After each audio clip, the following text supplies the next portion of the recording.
Welcome to a Foxy Tech Tips tutorial on deleting your Snapchat astrological profile. If you find this tutorial helpful, please consider subscribing to my channel and liking the video. Open up the Snapchat app and tap on your Bitmoji or profile icon in the top left corner to get to your profile page.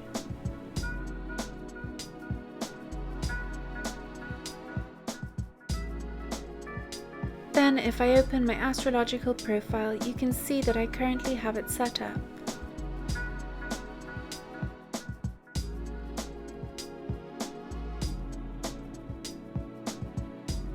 To delete it, go back to your profile page and tap on the settings cog in the top right corner to get to the settings page.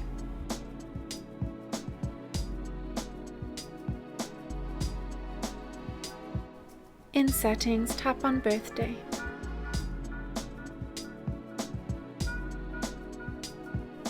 On the birthday page, tap on the X button to the right of My Astrological Birthday.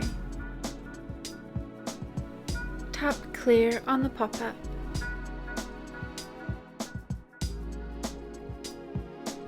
Now if you go back to your profile page and tap on the star sign icon, you will see that your astrological profile is gone and you will be on the setup page. And that draws an end to this tutorial. Please like the video if you found it helpful and subscribe to Foxy Tech Tips for more Snapchat tips and tricks.